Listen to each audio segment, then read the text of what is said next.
বিচারক জিজ্ঞেস করলেন, বুড়িমা তুমি কি ঠিকই চুরি করছো? বুড়িমা ডাক দেয় বলে, হ্যাঁ বিচারক, আমি সত্যি সত্যি চুরি করতে গেছিলাম, চুরি করতে যা হাতে নাতে ধরা পড়ছি। বিচারক ডাক দেয় বলেন, বুড়িমা বলো কি জন্য তুমি চুরি করতে গেলা বৃদ্ধা বয়সে? মহিলা ডাক দিয়ে কেঁদে দিয়ে বলল, বিচারক আজকে 7 দিন হলো আমার ঘরের মধ্যে কোনো খাবার নাই। আমার 2টা এতিম নাতি বাচ্চা আছে, তাদের মাও নাই বাবাও নাই, 2টা এতিম সন্তান আমার ঘরের মধ্যে। ওদের কান্না সহ্য করতে না পারে আমি বৃদ্ধকালে রুটির দোকানে রুটি চুরি করতে গিয়েছিলাম। বাস এতটুকুনি কথা। বিচারক ডাক দিলেন, এই মামলার ফয়সালা আমি আজকে দিব না, এই মামলার ফয়সালা আমি আগামীকাল সকাল ফজরের নামাজের পরে দেব। কিন্তু শর্ত হলো আগামীকাল যিনি এই নগর প্রধান আছেন খলিফার পক্ষ থেকে, এই নগর প্রধান কালকে উপস্থিত থাকা লাগবে। পুলিশ প্রধান যিনি আছেন নিরাপত্তার দায়িত্বে তাকে থাকতে হবে। আর খাদ্য অধিদপ্তরের যিনি প্রধান আছেন তাকে উপস্থিত থাকতে হবে। আর শহরের ধনী ধনী ব্যক্তি যারা আছে তাদেরকেও কালকে ফজরের নামাজের পরে আমার বিচারের আসনে কাঠগড়ায় থাকতে হবে। ফজরের নামাজের পরে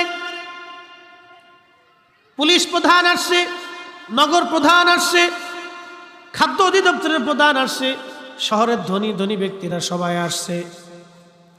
বিচারক ফজরের নামাজের পরে বিচার শুরু করলেন। তিনি বলেন, এই মহিলা তো চোর, মহিলা চুরি করছে। চুরির ফয়সালা অনুযায়ী আল্লাহর আইন ছিল তারা হাত কেটে ফেলে দেওয়া, কিন্তু সে অকপটে স্বীকার করছে। আর বৃদ্ধতার কারণে আমি তারা হাত কাটার বিধানটাকে মওকুফ করে দিলাম। এই মহিলার জন্য আমি 100 বেত্রাঘাত নির্ধারণ করলাম। তাকে 100টা বেতের বাড়ি মারতে হবে, আর 100টা স্বর্ণরৌপ্য দিনার তার জন্য জরিমানা ধার্য করলাম। তিনি তার ফয়সালা দিছেন যে আমার মহিলার প্রতি ফয়সালা হলো 100 বেত্রাঘাত আর 100 রৌপ্য দিনার জরিমানা ধার্য করলাম। এই কথা বলার পরে বিচারক তার আসন থেকে উঠে দাঁড়াইয়া এবার বলতেছেন, শোনেন, এই মহিলা 7 দিন পর্যন্ত ঘরে কোনো খাবার নাই, তার ঘরে 2টা এতিম নাতি বাচ্চা আছে। সে ইচ্ছা করে চুরি করতে আসে নাই, চুরি করতে বাধ্য হয়েছে। এই যে সে চুরি করতে বাধ্য হয়েছে, এই বাধ্যতার জন্য এদেশের খলিফা প্রধান দায়ী। বুঝতে পারছেন? বিচারক বলতেছে রাষ্ট্রের খলিফা হারুন রশিদ উনি সর্বপ্রথম দায়ী। আমি বিচারক এই মহিলার 100 বেত্রাঘাত খলিফার জন্য 20টা বেতের বাড়ি ধার্য করলাম, কারণ খলিফা তার দায়িত্ব পালনে ব্যর্থ হয়েছে। এক বৃদ্ধা নারীর এতিম সন্তানের ঘরে সে খাবার পৌঁছাইতে পারে নাই। এই জন্য বিচারক হিসেবে আমি 100 বেত্রাঘাত এই খলিফার জন্য নির্ধারণ করলাম।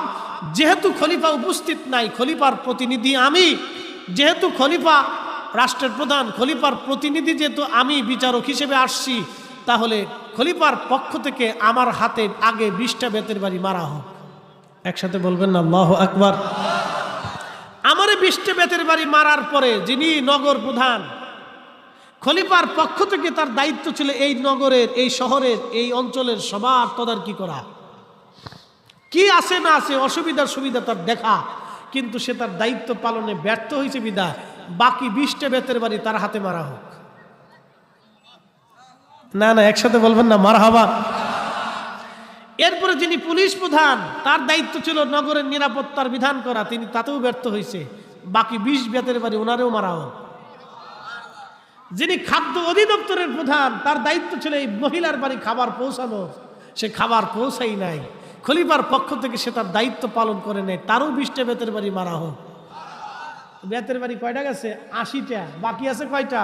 20টা। এরপরে বিচারক বলতেছে বাকি 20টা বেতের বাড়ি ধনী যারা আছে তাদের দায়িত্ব ছিল গরিব মানুষের ঘরে খোঁজ নিয়ে তারপরে রাত্রিবেলা খাবার খাইতে। আল্লাহর নবীর তরিকা ছিল ধনীদের দায়িত্ব গরিব মানুষের বাড়ি খোঁজ খবর নেওয়া, কিন্তু তারা তাদের দায়িত্ব পালনে ব্যর্থ হয়েছে। বাকি 20টা বেতের বাড়ি তাদের মাঝে সমান তালি মারি দেওয়া।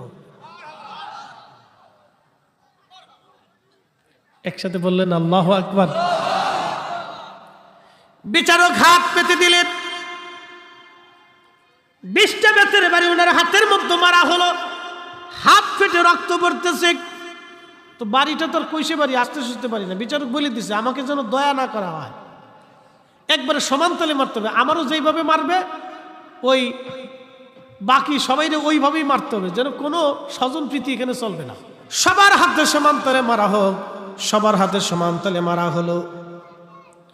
বিচারকরে মারা হলো 20টা, পুলিশ প্রধানরে মারা হলো 20টা, নগর প্রধানরে মারা হলো 20টা, খাদ্য অধিদপ্তরের প্রধানরে মারা হলো 20টা, ধনী ধনী ব্যক্তিদেরকে মারা হলো 20টা বেতের বাড়ি।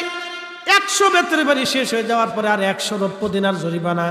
খলিফার পক্ষ থেকে বিচারক বললেন, যেহেতু খলিফার পক্ষ থেকে আমি বিচারক, অতএব বিচারক হিসেবে খলিফার পক্ষ থেকে আমি আমার পক্ষ থেকে 50 দিনার এই মহিলার জন্য জমা করলাম, বাকিরাও যেন 50 দিনার করে জমা করে। এইভাবে 400 দিনার জমা হয়ে গেল। 20 দিনার রুটির দোকানদারে দিয়ে দেওয়া হলো, আর 100 দিনার সরকারি কোষাগারে জমা করা হলো।